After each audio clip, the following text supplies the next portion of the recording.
Leo wiped the grease from his hands onto his worn jumpsuit as he entered the Imperial Station's grand dining hall. The message had been clear. All station personnel, Level 3 mess hall, 1800 hours. What it hadn't mentioned was that tonight, the hall would be filled with nobles, dignitaries, and officers celebrating the Emperor's arrival. The human mechanic froze at the entrance, suddenly aware that his oil-stained clothes and calloused hands marked him as distinctly out of place among the glittering assembly. But hunger gnawed at his stomach, and he'd worked a double shift in the engine rooms. He spotted an empty seat at a corner table, partially hidden by a decorative pillar, and made his way toward it. He didn't notice the golden insignia on the tablecloth. He didn't see the guards stationed at a respectful distance. He only saw an empty chair and collapsed into it with a grateful sigh. "You're not supposed to be here," a soft voice said from across the table. Leo's head snapped up. A young woman sat in a hovering chair that hummed with anti-gravity technology far beyond standard issue.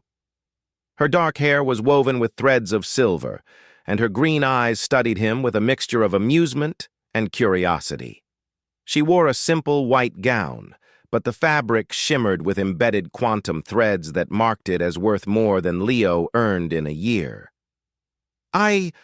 Leo started to stand, but she raised a hand. "Stay. Please. It's been 3 hours of people bowing and scraping. You're the first person who's looked at me like I'm just a person." Leo hesitated, then slowly sat back down. "I'm Leo.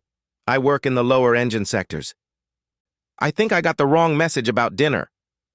"Anna," she replied, "and you're at the right place, just the wrong table. This one's reserved for the Emperor's family." She gestured to herself with a wry smile. "Population, 1. I should really— Do you know anything about neural interfaces?" Anna interrupted, leaning forward slightly. Her hover chair adjusted automatically, maintaining the perfect angle. The question caught Leo off guard. Yeah, actually, I work on the cybernetic integration systems for the station's mechanical arms. Why?"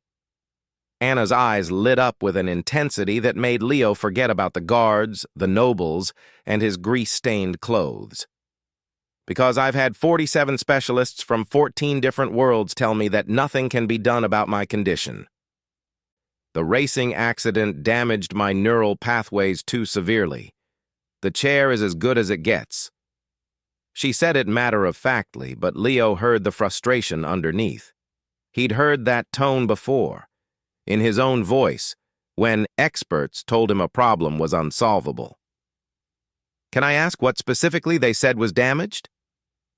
For the next 20 minutes, Anna explained her condition while Leo listened, occasionally asking technical questions that made the guards shift uncomfortably. Around them, the dinner continued, but their corner seemed to exist in its own bubble. "The problem," Leo said finally, "is that they're thinking about it wrong.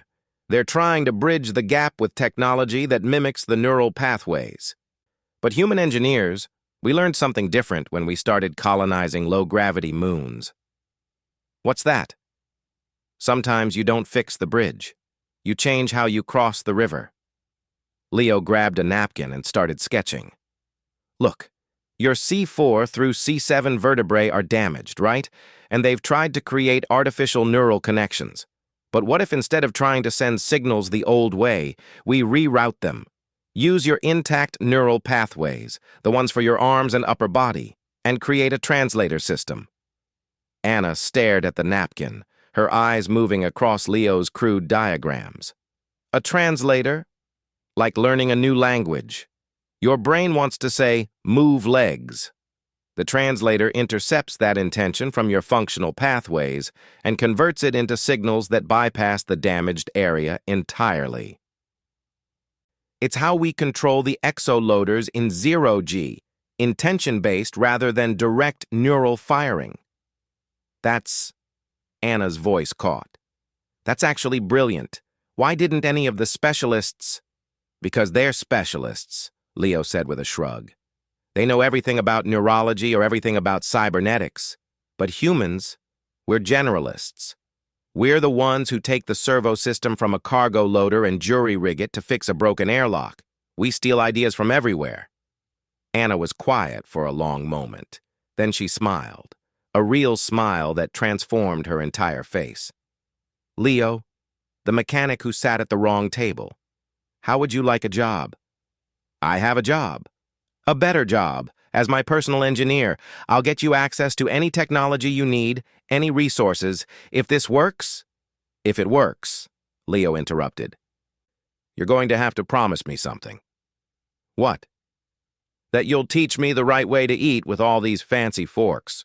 Because if I'm going to be working with the Emperor's daughter, I should probably learn which fork is for salad. Anna laughed, a genuine, delighted sound that made several nobles turn their heads. Deal. Though I should warn you, my father is going to have you thoroughly investigated. Will he find anything interesting? Probably just a lot of parking violations and a tendency to solve problems that everyone says are unsolvable. She extended her hand across the table. Partners? Leo shook it, his grease-stained fingers clasping her delicate hand. Partners. Across the dining hall, the Emperor watched his daughter laugh for the first time in years. He turned to his advisor and said, "Find out everything about that mechanic, and don't you dare reassign him. Sometimes the wrong table is exactly where you need to be."